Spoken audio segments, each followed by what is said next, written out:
My wife says that when I sleep, my hands are moving like this. She's like, you're playing guitar again in your sleep. Honey, wake up.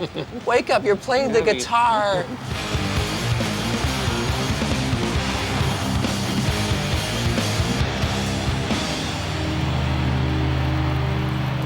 You know, we'll play something for the first time and get the hairs on the back of the neck standing up, and that's how you know.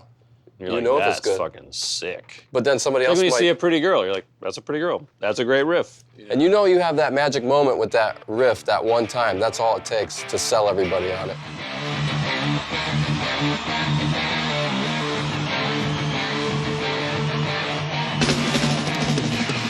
Blood and Thunder is a crowd pleaser, I think. It's just that's the song that kind of brought us to the next level, and they like it at the end.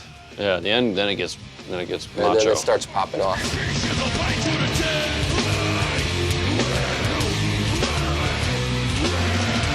To us, it's a very simple, easy song. I wrote that song on guitar, so it's easy to play because I can't play the guitar.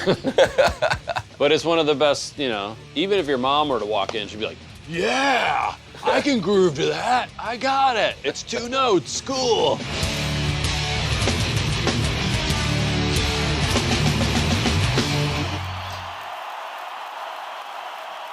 The early stuff, it's mostly just instrumental, you know, kind of technical stuff, which is what we were doing, but it's all experimentation, you know.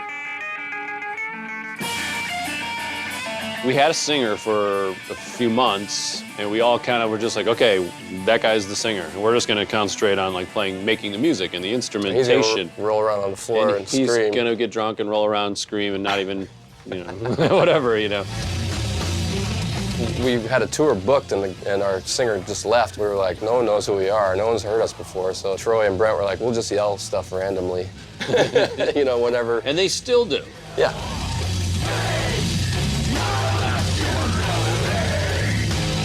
We're 4 reluctant singers. You know, that's why now at this point we're just like, no, you do it. You do it. You know, no, you. So between the 4 of us, we get it done eventually. Back with Mother Puncher, you know, I remember just jamming that first, like had a beat for it or whatever.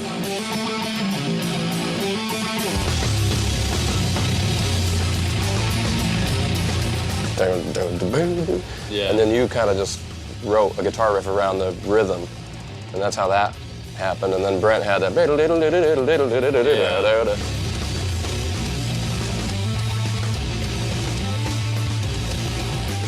You know, back then we just write a bunch of riffs in a row and kind of just say, that sounds cool, and it did. It flowed, you know, it has to flow. Now we're starting to focus more of a balance between vocals and just instrumentation. It's just a natural progression. It's a kind of reflection of the music that we listen to.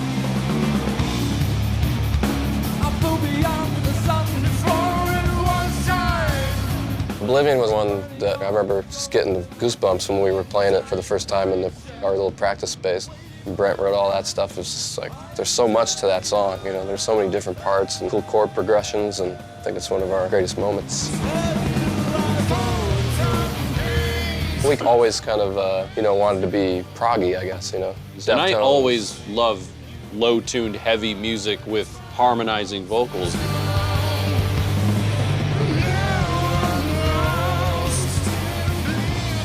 Yeah, we wanted the best of both worlds, and that's what I think Mastodon has been able to achieve, is kind of walking that fine line of, you know, being able to push yourself as a musician, and but also being able to write a good song that's memorable, that connects with people.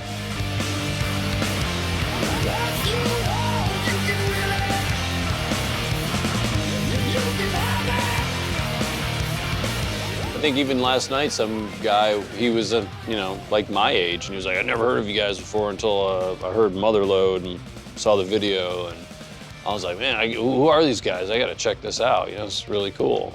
Ice-T called me a gangster the other day because of that video. Yeah, that was real. That happened to me. Yeah, Ice-T, we played with. I felt like I got a Life Achievement Award or something when he said that to me. I was like, I don't need any more accolades, that's it, I'm done. Mic drop.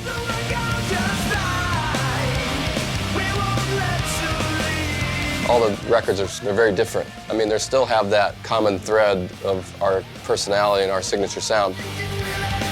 So that's always there.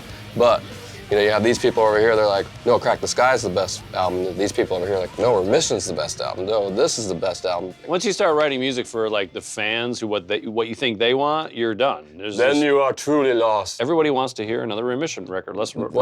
My mom told me, it's like, seems like everybody seems to like your old stuff better. I read that. And I'm like, okay, well. We take bits and pieces from all those records and put them all together for the show. That's one of the reasons why we want to change things up every album and make it different, is so that we can have a show that's filled with variety like that and kind of span the whole spectrum of sound that we have been able to create throughout the years.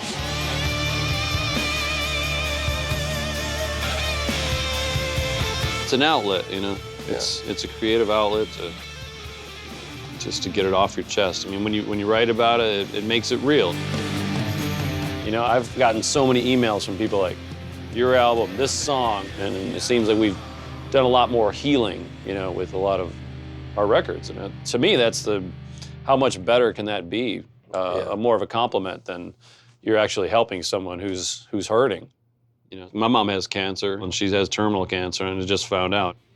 When I'm on stage every night, her image goes through my head, and I play, and I say, I'm doing this for her, I'm gonna make her proud.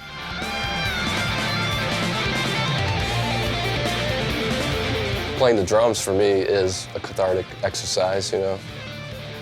That song, Ember City, my mom was in the hospital and I was there with her in intensive care, and I wrote the chorus for that while it was happening, you know, so it might not be the most healthy thing, but like when I'm singing it, it kind of brings me back to that moment.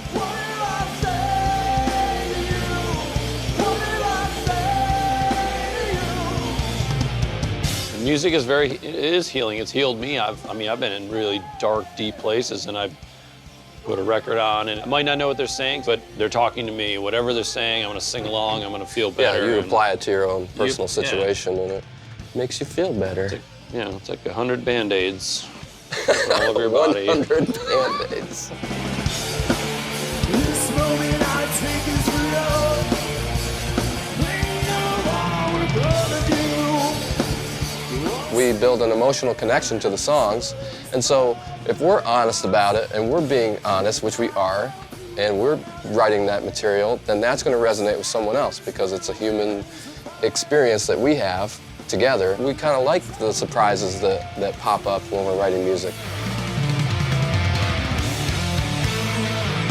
With a new record looming, and we're about to go into writing, I just want to be able to do something different and not be stagnant, you know, with my playing. You know, every new album is another opportunity to do more better. Because we should do more better, shouldn't we? That's good English. You speak English real good. You like that? Do you like that? I do.